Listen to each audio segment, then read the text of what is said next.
천국이란 어떤 곳입니까? 복음서는 천국을 향해 움직입니다. 세례 요한은 광야에서 회개하라, 천국이 가까이 왔다고 하였습니다. 예수님도 회개하라, 천국이 가까이 왔다고 하였습니다. 제자들도 회개하라, 천국이 가까이 왔다고 하였습니다. 복음 모두 천국을 향해 있습니다. 믿는 자도 모두 천국을 향해 가고 있습니다. 하지만 천국은 비밀이 많습니다. 아무나 알 수 없기 때문입니다. 예수님은 천국의 비밀을 공개하였습니다. 천국의 비밀을 매우 특별하게 공개하였습니다. 천국의 비밀을 비유로 공개하였습니다. 그래서 어떤 분은 비유란 선상적인 의미를 가진 지상적 이야기라고 하였습니다. 예수님의 비유를 공부하는 것은 천국의 비밀을 아는 특별한 시간입니다. 수요 성경 공부에서는 예수님의 비유를 준비하였습니다. 6월 21일 수요일 오후 8시부터 예수님의 비유 공부를 시작합니다. 온라인 수요 성경 공부 시간입니다. 먼저 금주 외울 말씀 함께 외우겠습니다. 오직 성령의 열매는 사랑과 희락과 화평과 오래 참음과 자비와 양선과 충성과 온유와 절제니 이 같은 것을 금지할 법이 없느니라. 갈라디아서 5장 22절부터 23절까지 말씀. 아멘. 오늘 9계명입니다. 이제 다음 주면은 10계명 벌써 끝나게 됩니다. 오늘 9번째 9계명 이웃에게 거짓 증거하지 말라 공부하도록 하겠습니다. 성경은 출애굽기 20장 16절 말씀 함께 읽겠습니다. 내 이웃에 대하여 거짓 증거하지 말라. 아멘. 지난주에 공부했던 구강은 8계명이죠. 8계명 도둑질 하지 말라. 복습하도록 하겠습니다. 첫 번째 질문입니다. 첫째로 무엇이 도둑질입니까? 다른 사람의 재산을 훔치는 행위가 도둑질입니다. 두 번째 질문입니다. 둘째로 무엇이 도둑질입니까? 소비자를 속여 물건을 파는 것도 도둑질입니다. 셋째로 무엇이 도둑질입니까? 돈을 빌려주고 고금리를 받는 것도 도둑질입니다. 넷째로 무엇이 도둑질입니까? 노동자에게 임금을 주지 않는 것도 도둑질입니다. 그래서 도둑질하지 말라. 그래서 구체적으로 4가지를 소개했습니다. 첫 번째, 재산을 훔치는 행위 도둑질이다. 이거는 다 충분히 이해할 수 있는 거죠. 두 번째, 소비자를 속여서 물건을 파는 것도 도둑질이다. 이건 그냥 속이는 수준의 얘기가 아닙니다. 도둑질로 본 겁니다. 그 다음에 세 번째, 돈을 빌려주고 고금리. 이거 역시 도둑질이다. 좀 강하죠? 일반 사회에서 가지고 있는 도둑질과는 많이 차이가 있습니다. 넷째로 마찬가지죠. 노동자에게 임금을 주지 않는 것도 도둑질이다라고 그렇게 소개했습니다. 좀 잘 기억을 하시면 우리가 좀 더 정직한 그리스도인으로 사는데 도움이 될 겁니다. 정직하게 산다라고 했을 때 여러분 정직이 뭐냐라고 하는 거 구체적으로 우리가 좀 기억을 해야 되겠죠. 오늘은 이 부분에 대한 문제, 이 부분에 대한 공부를 할 겁니다. 거짓 증거하지 말라 이렇게 얘기했잖아요. 그럼 거짓 증거를 하지 말라. 그러면 정직하게 살라는 거죠. 자, 봅시다. 우리 사회를 표현하는 말이 여러 가지가 있어요. 그러니까 우리 사회를 대변해 줄 수 있는 그런 표현들이 여럿 있는데 그 중 하나가 뭐냐면 슬프게도 뭐냐면 거짓말 공화국입니다. 참 민주공화국 이런 말은 많이 들었어도 거짓말 공화국이다 이런 말 듣는 거 쉽지 않죠? 그런데 우리 사회, 적어도 우리 사회, 대한민국 사회를 지칭해서 하는 말이 뭐냐면 이렇게 하는 말 중에 하나가 뭐냐면 거짓말 공화국이다 이런 얘기입니다. 이런 표현에 쉽게 이해하기 어려운 분들도 있을 거예요. 설마 무슨 거짓말 공화국이야? 이렇게 얘기할 수도 있겠는데, 하지만 거짓말 사범이라고 할 수 있는, 거짓말 사범이요. 알아듣기 쉽게 거짓말 사범이라고 할 수 있는 이제 법률적 그런 표현들, 전문적 표현들이 뭐냐면 위증, 무고, 사기 사범. 이게 다 뭐에 속하는 거냐면 거짓말에 속하는 겁니다. 위증, 무고, 사기 사범. 그러면 이거를요, 우리가 좀 싫어하지만, 그러니까 이것을 일본 사회와 좀 비교해 볼 거예요. 그러니까 한국과 일본의 거짓말 사범. 뭐 자료가 2000년도밖에 없어서 이 거를 사용했는데요. 그래도 참고할 만한 가치가 있을 것 같아요. 한국과 일본의 거짓말 사범. 이것을 비교해 본 거예요. 위증. 한국은 1198명이에요. 일본은 몇 명이냐면 5명이에요. 그러면 일본과 우리의 인구비를 감안하면 일본의 몇 배가 많냐면 671배가 많아요. 위증죄가. 두 번째입니다. 무고죄입니다. 무고죄는 한국이 2965명이에요. 일본은 2명이에요. 그러면 인구비를 감안하면 일본은 몇 배냐면 4151배입니다. 그 다음에 사기죄예요. 이 사기죄는 더 많아요. 그러니까 사기죄 한국 5만 386명이에요. 일본은 8269명. 인구비를 감안하면 일본은 몇 배냐면 17배예요. 이 정도면 우리 사회가 거짓말 공학이라는 말에 공감을 할 수 있을 겁니다. 법정에서도 주저하지 않고 거짓말을 하는데 일상에서는 얼마나 거짓말을 많이 하겠습니까? 한마디로 거짓말이 일상이 된 사회라고 할 수 있습니다. 직장에 근무하는 분들은 자신의 의사와 상관없이 거짓말을 할 수밖에 없는 경우가 많습니다. 사업을 하시는 분들은 거짓말을 하지 않고 사업이 불가능하다 이렇게 말하는 분도 있습니다. 거짓말이 상식이 되어버린 사회야말로 거짓말 공학이 아니고 뭐겠습니까? 특히나 매스컴에 자주 등장하는 사회 지도층, 뻔히 나와 있는 증거인데도 아니라고 합니다. 자기와 상관없다고 합니다. 또 자신은 확실히 정직하다고 얘기합니다. 증거가 있는데도 불구하고 무조건 우기고 그리고 무조건 무시하고 그렇게 하는 것이 우리 사회 지도층의 모습입니다. 하지만 성경의 가르침은 우리가 사는 사회와 정반대입니다. 오늘은 9번째 계명을 소개해 드리겠습니다. 9번째 계명 뭡니까? 다시 한번 출애굽기 20장 16절 읽어보겠습니다. 내 이웃에 대하여 거짓 증거하지 말라. 9번째 계명은 이웃에게 거짓 증거하지 말라입니다. 그러면 거짓 증거하지 말아야 될 첫째 이유가 뭐냐? 자, 우리는 이것까지는 알아요. 거짓말하지 말자. 알죠? 그런데 지금 공부하려고 하는 것은 왜 거짓말하지 말아야 되느냐는 겁니다. 거짓말하지 말아야 된다. 거짓 증거하지 말아야 된다. 이렇게 얘기했을 때 이거는 늘 제가 요즘에 와서 자주 얘기하는 거죠. 초등부도 알아요. 자, 10계명에 거짓 증거하지 말라. 누구도 안다고요? 초등학생. 중학생도 알아요. 고등학생도 알아요. 심지어 안 믿는 분도 알아요. 그런데 우리가 예수 믿은 지 꽤 오래됐죠? 오래됐죠. 특히나 이제 온라인 수요 성경 공부하시는 분들은 더더욱 더 열심히 있습니다.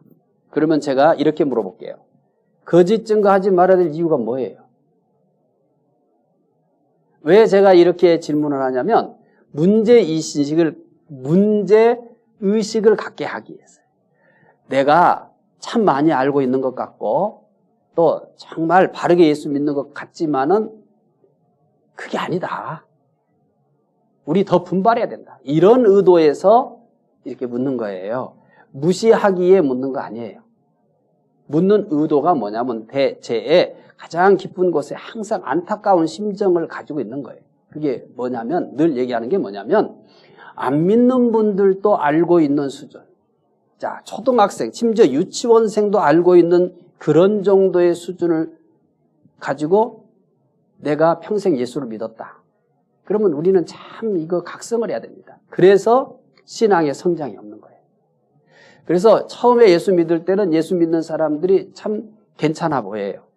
근데 시간이 지나면서 오랫동안 같이 예수 믿으면서 이제 그 기존의 성도들에게 또 받는 것은 뭐냐면 도전의식이 아니에요. 실망이에요. 실망. 그래서 심지어 안 믿는 사람과 뭐가 다른가라고 하는 심각한 그런 질문에 이르게 됩니다. 이 부분도 마찬가지예요. 거짓말하지 마라. 십계명이 있는 것. 아까 얘기한 것처럼 제가 유치원도 알아요. 유치원. 또 십계명에 거짓말하지 말라 이 말씀이 있다는 건 누구도 아냐면 심지어 좀 더 강하게 얘기해서는 안 믿는 분도 알아요. 그럼 우리 예수 10년 믿고 20년 믿고 30년 믿었어요. 그런데 이제 안 믿는 분이 말이에요. 십계명에 거짓 증거하지 마라. 거짓말하지 말라고 했는데 그 십계명에서 말이에요. 거짓말하지 말라고 한 이유가 뭐예요? 이렇게 물어봤어요. 이렇게 훅 질문을 했어요. 그러면 당혹스럽잖아요. 근데 당혹스러우면 안 되는 거예요. 안 믿는 사람도 십계명에 거짓 증거하지 말라는 말 알고 있잖아요. 그래서 궁금한 거죠? 왜 거짓 증거하지 말아요? 왜 거짓말하지 말아요? 이렇게 물어볼 수 있는 거예요. 그러면 자, 수요 성경 공부를 하면서도 너무 안타까워요. 좀 더 많은 분들이 배워야 될 텐데. 왜냐하면 이걸 다 주일에 이렇게 공부하듯이 하기는 어려워요. 주일에는 더 다양한 분들이 있어요. 또 연세가 드신 분들도 있어요. 또 예수 믿은 지 얼마 안 되신 분들도 있어요. 또 예수 믿은 지 오래되신 분들도 있어요. 이분 모두에게 다 정확하게 초점을 맞추기 어려워요. 그래서 이렇게 공부하기가 어렵다는 거죠. 그래서 수요 성경 공부 시간을 가능하면 길이는 짧게 하지만 꼭 알아야 될 것들을 전하고 싶어요. 그래서 제 이 마음이 오늘 이 온라인 수요 성경 공부에 함께 하고 있는 분들만이라도 꼭 깨달았으면 하는 생각이 들어가요. 그래서 그런 인식들, 또 우리가 지금 정체되어지고 신앙에 대해서 이렇게 매력을 느끼지 못하고 신앙생활의 그 행복감을 누리지 못하는 이유 중에 하나가 언제나 똑같이 알고 있다는 겁니다. 그리고 아무 문제가 없다는 거죠. 그리고 나 거의 다 성경에 대해서 알고 있다. 기독교의 기본적 진리에 대해서 알고 있다. 그런 생각을 가지고 있는 거죠. 그렇지 않아요. 저도 지금 끊임없이 공부를 합니다. 지금도 이제 사무실에 가보면 사무실 전체에 책이 늘어져 있어요. 물론 이제 사람들 올 때나 이럴 때는 다 정리해서 딱 해놓으니까 책이 없어요. 오늘도 마찬가지였고 계속해서 분주하게 끊임없이 공부하고 끊임없이 연구하고 그래요. 그래도 모자라요. 그리고 그럴 때마다 언제나 새로운 걸 깨닫고 이거 성도들에게 빨리 전달해줘야 되겠다. 이런 마음을 가지고 있어요. 우리 성도들도 제한된 시간에 공부하지만 꼭 이 공부하는 것에 대해서 소중함을 알고 또 배울 때마다 이렇게 새로운 것을 좀 깨달았으면 한다라는 생각이 들어가요. 자, 첫 번째, 거짓 증거하지 말아야 될 이유 물어봤죠? 자, 말씀할 수 있어요? 거짓 증거를 하지 말아야 될 이유를 발견해야 되겠죠. 그러면은 에베소서 4장 25절 읽어봅시다. 에베소서 4장 25절 읽어봅시다. 그런즉 거짓 증거를 버리고 각각 이웃과 더불어 참된 것을 말하라. 이는 우리가 서로 뭐가 되나? 지체가 되냐. 거짓 증거하지 말아야 될 이유를 발견하셨어요? 에베소서에서는 서로 뭐가 되기 때문에 거짓 증거하지 말아요? 서로 지체가 되기 때문에 거짓 증거하지 마라. 지체가 된다. 거짓 증거를 하지 말아야 될 이유는 거짓 증거를 하지 말아야 될 이유는 지체라는 관계 때문입니다. 우리는 서로 지체라는 거예요. 그러니까 서로 지체라는 것은 뭐예요? 서로 한 몸이라는 거죠. 자기 몸에게 자기가 거짓말하는 거죠. 그래서 거짓말하지 말아야 될 것은 이런 지체들과의 관계에서 거짓말하지 마라 이거죠. 그것은 뭐하고 똑같으냐면 자기가 자기에게 거짓말하는 것과 똑같다. 어떤 행동은 그 자체의 중요성이 있는 것이 아닙니다. 관계의 중요성 때문입니다. 십계명 자체가 관계 때문에 주어집니다. 자, 십계명 왜 주어졌어요? 제가 이렇게 물어보면 관계 때문에 주었습니다. 자주 얘기하죠. 신앙은 관계다.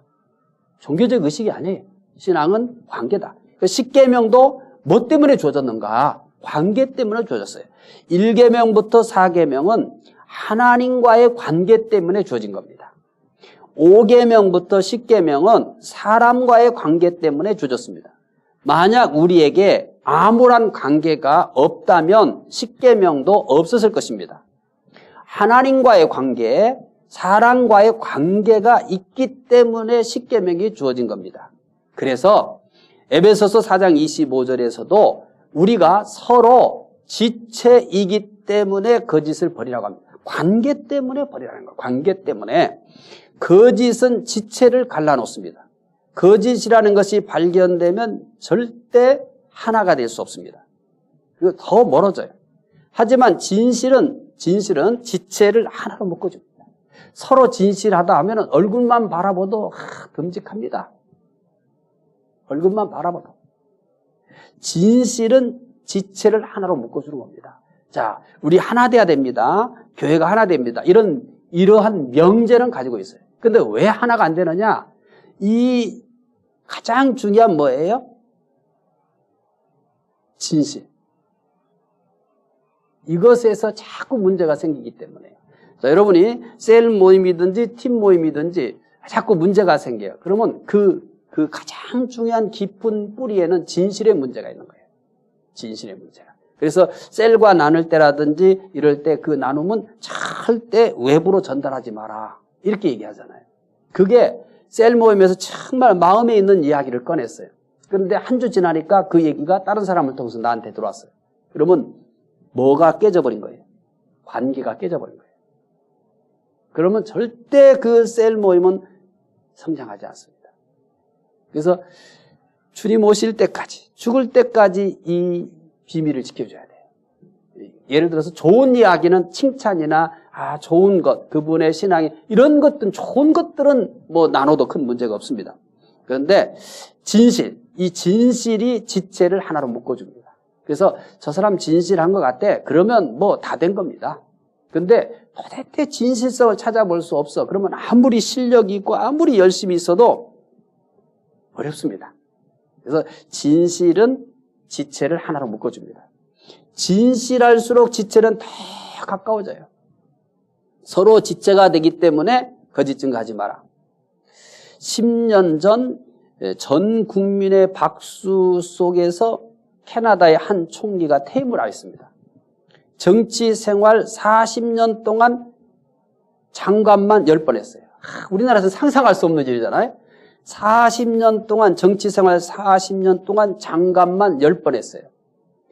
1993년 총리가 된 이래 3번이나 총리에 임명되었어요. 이 사람이 뭐냐면 장 크레티앙 총리입니다. 장 크레티앙 총리. 여러분이 더 자세히 알고 싶으면 꼭 검색하시면 도움이 될 겁니다. 장 크레티앙 총리, 캐나다 총리입니다. 이분의 별명이 뭐냐면요, 시골 호박이에요. 시골 호박. 여기에서 딱 풍기는 게 있잖아요. 시골 호박. 귀족 냄새가 안 나는 거죠. 그리고 정치가 냄새가 안 나는 거죠. 정치가 냄새.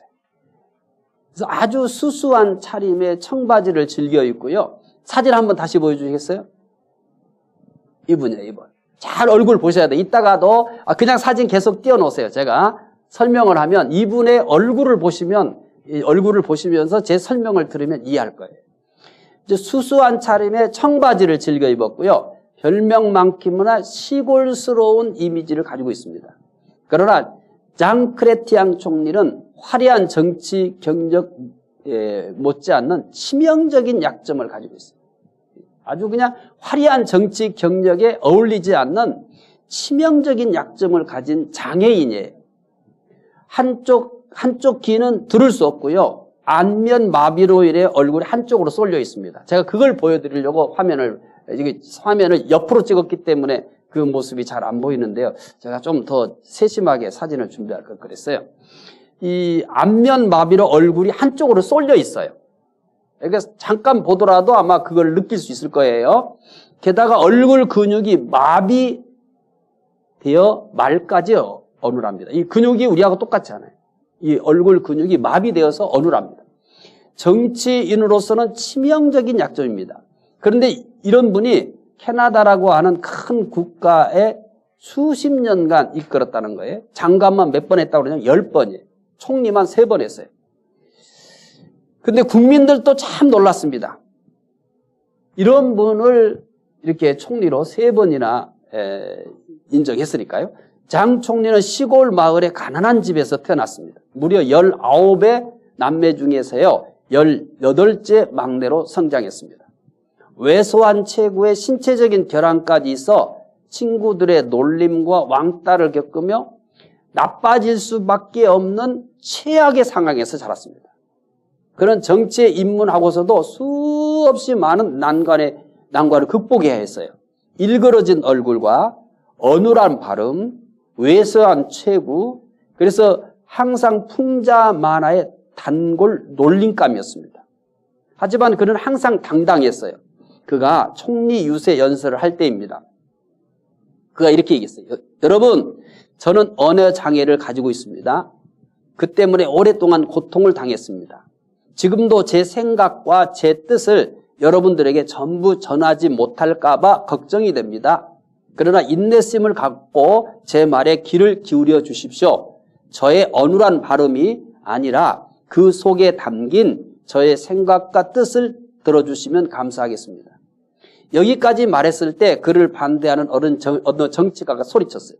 하지만 한 나라를 대표하는 총리에게 언어 장애가 있다는 것은 치명적인 결정입니다. 이렇게 얘기했어요. 자, 총리가 언어 장애가 있다. 우리나라 경우 한번 상상해 보십시오. 의사 전달이 잘 안 될 만큼 언어 장애가 있어요. 딱 외형을 보더라도 얼굴 근육이 마비되어 있고 삐뚤어져 있어요. 거기에 언어 장애까지 있어요. 우리나라 상황이라면 이런 분이 정치에 입문하겠습니까? 입문하지도 않을 뿐더러 입문했어도 입문 자체가 불가능할 겁니다. 왜냐하면 어느 정당에서도 이거 받아들이기 어려울 거예요. 그러자 크레티앙이 어눌하지만 단언 목소리 이렇게 말했어요. 나는 말을 잘 못합니다. 나는 말을 잘 못합니다. 그래서 거짓말도 잘 못합니다. 그 자리에 있던 많은 사람들이 크레티앙의 이 말에 크게 감동하여 열렬하게 손뼉을 치며 환호했어요. 나는 말을 잘 못합니다.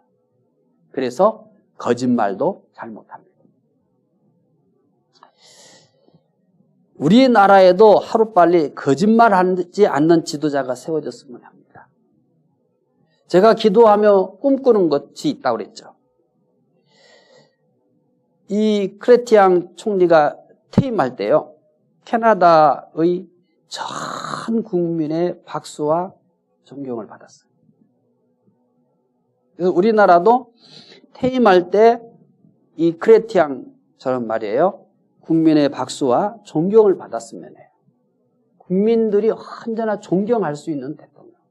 그를 지지했거나 지지하지 않거나, 정치적 성향이 같거나 다르거나, 퇴임했을 때는 국민들이 다 존경할 수 있는 그런 대통령. 그런 지도자를 제 생애 동안에 꼭 한번 봤으면 좋겠다라고 하는 기대를 가져봅니다. 두 번째입니다. 거짓 증거를 하지 말아야 할 둘째 이유는 무엇입니까? 서로 지체가 되기 때문에 거짓 증거하지 말아야 된다고 그랬어요. 서로 지체가 되기 때문에. 거짓 증거하지 말아야 할 이유가 또 있습니다. 요한복음 8장 44절. 중요합니다. 첫째는 서로 지체가 되니까 거짓말하지 말라고 그랬어요. 두 번째, 거짓말하지 말아야 될 것. 이유, 요한복음 8장 44절. 읽어보십시다. 요한복음 8장 44절.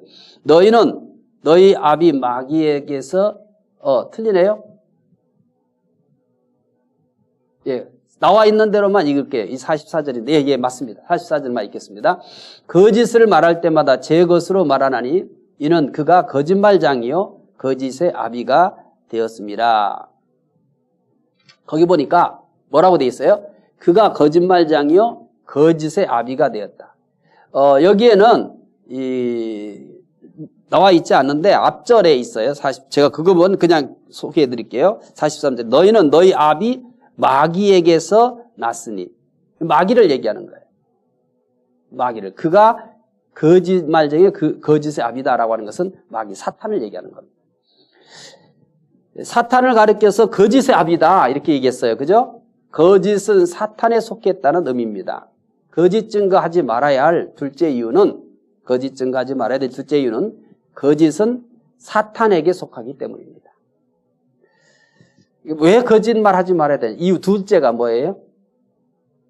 거짓은 사탄에 속한 것이 사탄의 언어, 사탄의 말이에요. 사탄은 하와를 유혹할 때도 거짓말을 했습니다. 선악과를 따먹어도 죽지 않는다고 했어요. 오히려 눈이 밝아져 하나님과 같이 된다고 하였습니다. 하와는 이 거짓말에 넘어가 선악과를 따먹었습니다. 모든 거짓말은 사탄에게서 왔습니다. 그래서 사탄을 뭐라고 얘기하자면 거짓의 아비다 이렇게 얘기합니다. 거짓말은 그냥 거짓말이 아닙니다. 사탄의 말을 하는 것입니다. 사탄의 대리인 역할을 하는 것입니다. 거짓말은 당장의 효과가 있는 것 같습니다. 하지만 끝까지 가지는 못합니다. 결국은 그 정체가 드러나고 맙니다. 거짓은 사탄에 속한 것이기 때문에 거짓 증거하지 말아야 합니다. 중요한 얘기 하나를 하고 지나가겠습니다. 여리고성에 라합이라는 여인 아시죠? 라합. 예수님 족보에도 나옵니다. 라합은 여호수아가 여리고성에 보낸 정탐꾼을 보호하기에 숨긴 후 여리고 왕이 보낸 사람들에게 그들이 이미 떠났다고 거짓말을 하였습니다. 사이비 종교에 속한 사람들은 라합이 거짓말을 한 것을 예를 들어 기성교회 성도들에게 거짓말을 하여 포섭하도록 불령합니다. 라합이 거짓말한 것은 선한 일을 위해서는 거짓말을 해도 된다는 목적으로 기록되지 않았습니다. 근데 이걸 가지고 선한 일을 위해 거짓말을 해도 된다 이렇게 사이비 집단은 가르쳐요. 그래서 교회에 침투할 때 거짓말을 해요. 그러면 이 말씀은 선한 일을 위해서 거짓말을 해도 된다 이런 의도로 기록이 되었습니까? 이 말씀은 선한 일을 위해서 거짓말을 해도 된다는 그런 목적을 가지고 기록된 게 아니에요. 그럼 이 기록의 목적은 어디에 있느냐? 이방인이지만 하나님을 두려워하고 인정하면 구원을 받는다는 하나님의 구원 계획을 보여주기 위한 말씀입니다. 성경은 자기 편의대로 해석하면 안 됩니다. 하나님께서 그 말씀을 기록한 목적을 이해하고 그 목적대로 해석해야 돼요. 그런데 사이비 집단에 속한 사람들은 자기들의 목적을 위해 성경을 아무렇게나 해석하고 사용합니다. 이거는 용서받지 못할 악한 행위입니다. 성경은 어떤 경우에도 거짓말을 해도 된다는 예를 제공하지 않습니다. 선한 일을 하기 위해서 거짓말을 해도 된다라고 하는 이런 예 자체가 성경에는 없습니다. 하나님은 거짓이 없으신 분입니다. 하나님께는 오직 진실만이 있어요. 그래서 하나님은 거짓을 싫어하십니다. 우리는 진실하고 거짓을 싫어하시는 하나님의 자녀예요. 우리는 진실하신 하나님의 자녀예요. 거짓은 사탄에게 속했어요. 우리는 진실한 하나님의 자녀이기에 사탄에 속한 거짓을 하지 말아야 됩니다. 사탄에 속한 거짓을 버리고 오직 진실만을 말해야 되는 겁니다. 세 번째, 거짓 증거를 하지 말아야 할 셋째 이유는 무엇입니까? 우리가 서로 지체이기 때문에 거짓말하지 말라고 그랬죠? 지체이기 때문에. 또 두 번째는 뭐예요? 거짓은 누구에게 속해? 사탄에게 속하기 때문에 거짓 증거하지 말아야 돼요. 거짓 증거하지 말아야 될 또 하나의 이유가 있어요. 우리가 말하면 그 말한 것으로 끝나지 않습니다. 말에 대해 심판을 받기 때문에 거짓 증거하지 말아야 돼요. 봅시다. 마태복음 12장 36절 37절 잘 보셔야 됩니다. 함께 읽겠습니다. 내가 너희에게 이르노니 사람이 무슨 유익한 말을 하든지 심판날에 이에 대하여 신문을 받으리니 내 말로 의롭다 함을 받고 내 말로 정죄함을 받으리라. 이거 구약 성경입니까? 아니에요. 마태복음 12장 36절부터 37절. 내 말로 의롭다함을 받고 내 말로 정죄함을 받는다. 또 볼까요? 시편 5편 6절 읽어보겠습니다. 거짓말하는 자들을 멸망시키리시다. 여호와께서는 피 흘리기를 즐기는 자와 속이는 자를 싫어하시나이다. 속이는 자를 뭐 한다고요? 싫어하신다. 또 봅시다. 이제 요한계시록입니다. 요한계시록 신약 마지막 책이죠? 마지막 책에 뭐라고 하는지 요한계시록 21장 8절 읽어봅시다. 그러나 두려워하는 자들과 믿지 아니하는 자들과 흉악한 자들과 살인자들과 음행하는 자들과 점술가들과 우상 숭배자들과 거짓말하는 모든 자들은 불과 유황으로 타는 못에 던져지니 이것이 둘째 사망이라. 왜 거짓 증거하지 말아야 합니까? 거짓 증거하지 말아야 할 셋째 이유는 하나님의 심판을 받기 때문입니다. 거짓 증거하는 자는 반드시 하나님의 심판을 받습니다. 하나님의 심판을 피할 사람은 아무도 없습니다. 항상 진실해야 됩니다.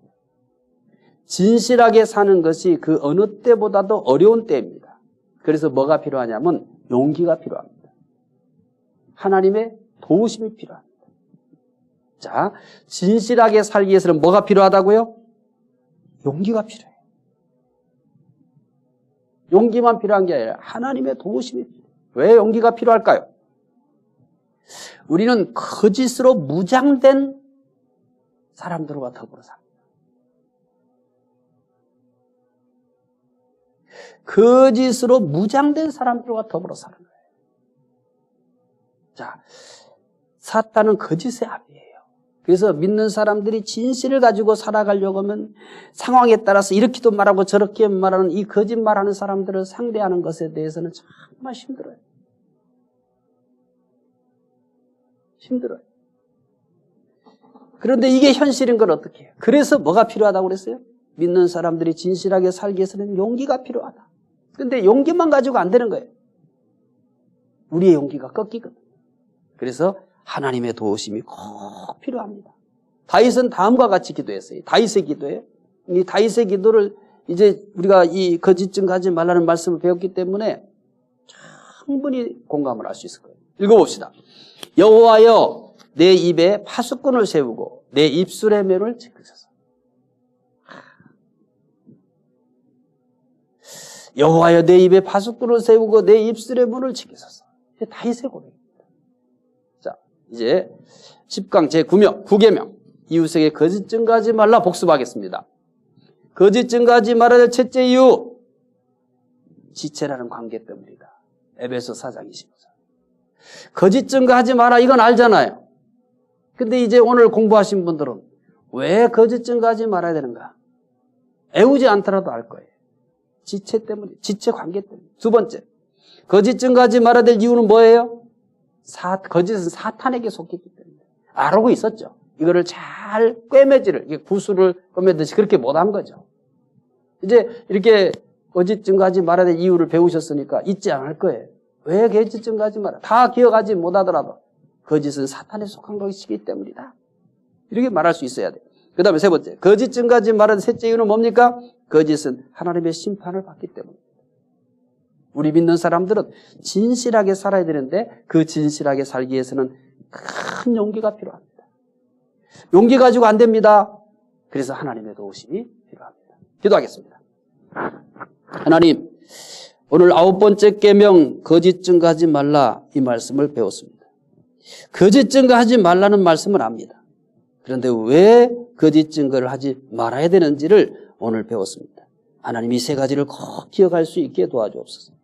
우리는 서로가 지체이기 때문에 거짓 증거하지 말아야 되고, 그리고 거짓은 사탄에게 속한 것이기 때문에 거짓 증거하지 말아야 되고, 거짓은 하나님의 심판을 받기 때문에 하지 말아야 됩니다.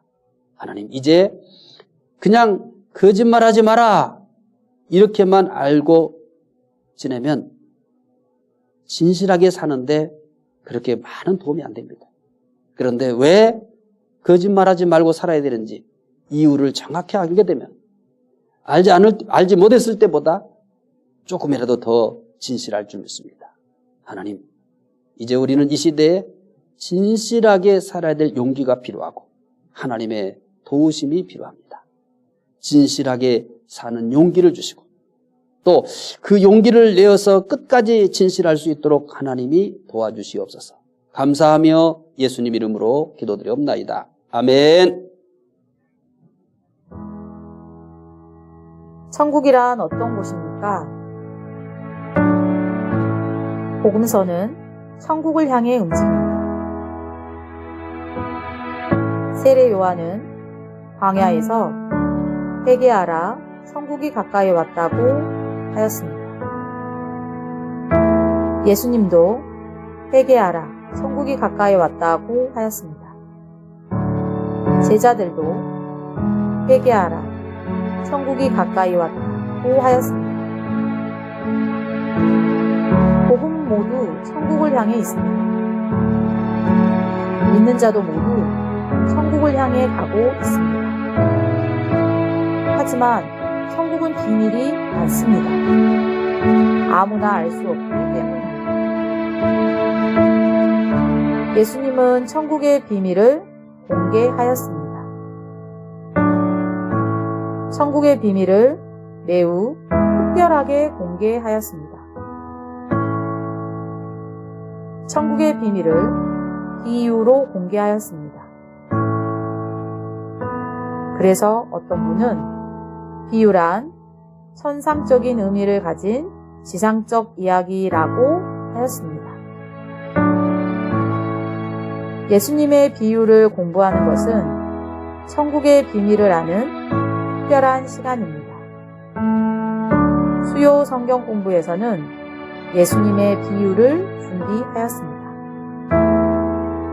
6월 21일 수요일 오후 8시부터 예수님의 비유 공부를 시작합니다.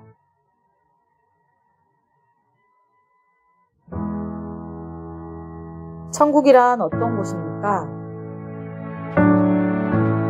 복음서는 천국을 향해 움직입니다. 세례 요한은 광야에서 회개하라, 천국이 가까이 왔다고 하였습니다.